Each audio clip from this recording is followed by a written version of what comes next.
Hello and welcome to Android Authority's coverage of CES 2021. I'm joined today by Michael from Qualcomm to talk about their new releases. Michael, how are you doing? Good. Great to be here, Chris. Glad to hear it. So, what can you tell us about the brand new chips? Well, a lot of exciting things happening for sure. In the last couple of months, we've had the Snapdragon 888 announced. That was at the beginning of December. And then we kicked off the new year with Snapdragon 480. The exciting thing for us is if you look back, we announced our first premium tier 5G platform in 2018. A year later, we did our 7 series in 2019. 6 months later, we announced our 6 series. And here we are 6 months later in January of 2021, announcing our 4 series. So very exciting to see how fast 5G has come down the tiers to really proliferate our entire portfolio. Yeah, I mean, that's blistering fast. Faster than any other G that I've been a part of, and I've been a part of every G pretty much since the first one in analog. I think the exciting thing for us with this specific G transition is typically what you'll see is you have the communication piece, right? The G itself, the cellular technology, and then you have the compute piece, and they play this yin and yang, if you will, to really create these user experiences. And I think on this side for 5G, we hear about 5G and AI all the time being talked together. And I think it's really this connectivity piece and this AI piece coming together. So as you looked at Snapdragon 888, which we announced in December, it was a complete re-architecture for AI for us. Right. Because we see so many different applications and so much of the compute and processing actually being much more efficient through AI than through the traditional means which we've been used to for the last few decades. Yeah, absolutely. So for those who may be unaware, what is the significance of the 4 series? So the 4 series for us, we did some quick math, and we believe now with 5G going down to the 4 series, we're going to be able to reach about 3.5 billion people with 5G, which is a little less than half the world population. So to us, it's really about scaling down to almost every price point in all major markets. I think the other big difference too with 5G is that in many ways, it was always a chicken or the egg. Does the network come first and you have all the network deployments, or do the handsets come first? As we started pushing for a year acceleration of 5G, that was a few years ago, when we announced in 2018 our first premium tier, it was the first time handsets were really ahead of the network. And so now if you look like places in India already has a decent number of 5G subscribers, even though India doesn't have a 5G network yet. So bringing those devices down to the 4 series, it really allows all consumers to have future-proofing for when those networks do come up in the various markets. Yeah, absolutely. Our friend and colleague Gary Sims over at Gary Explains recently had a few videos about the new 4 series, and I gotta say, I've never seen him this excited for a new chip, especially one at a more aggressive price point. Yes, absolutely. I think again, it's this balance of the connectivity and the computing. And so when you bring 5G, that even at a 4 series, the compute area of the device, right? All the stuff that we love, not only just the raw processing power, but the camera capabilities and the sensor capabilities, all of these things come along with it. So I think it's not just, hey, I have a cellular technology, can do 5G. It has the flip side of all the compute technology that is required when you start having a 5G connection. Ah, absolutely. If you don't mind, what capabilities is this chipset going to bring to consumers that they may not have seen before under $1,000? For the Snapdragon 480, one of the things that we're bringing, there is a list of things, but the one I'll highlight is triple ISPs.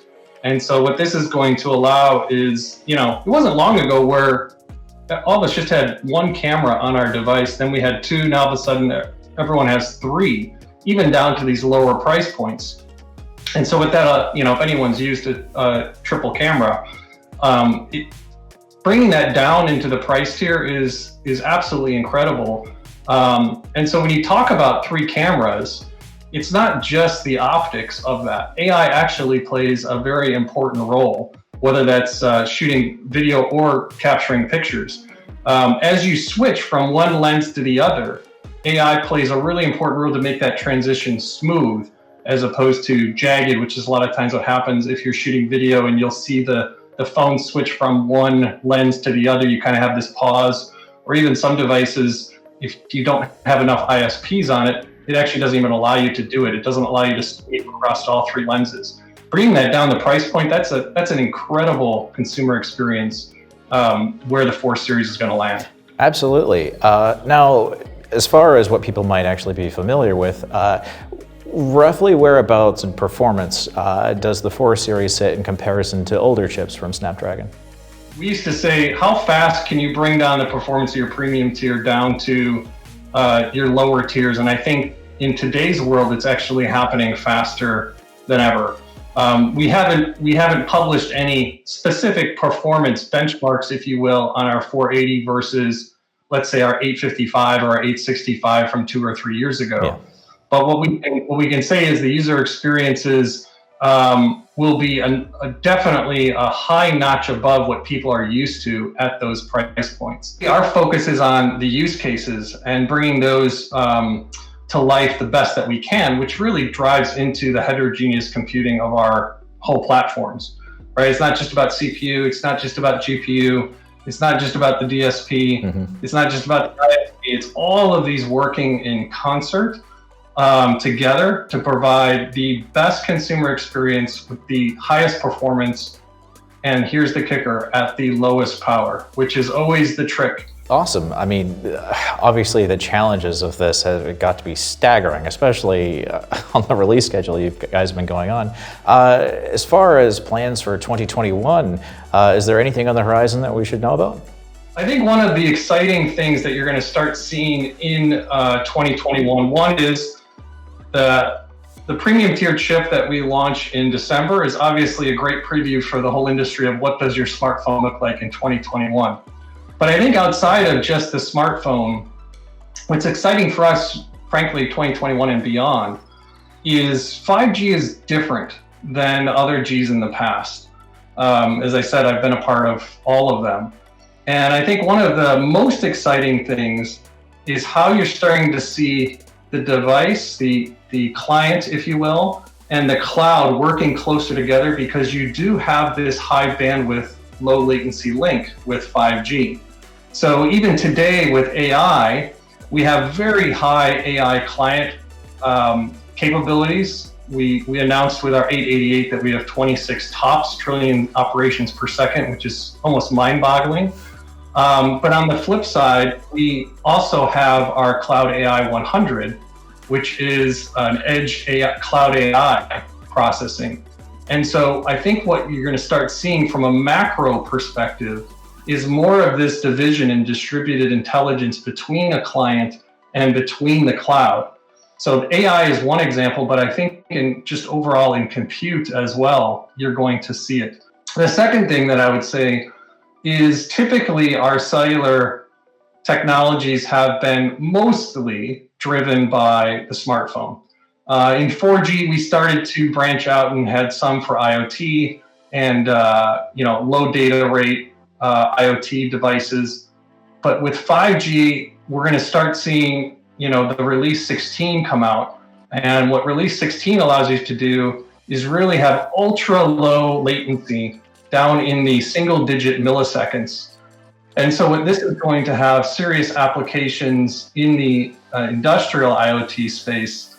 We see that really touching a lot of different industries there.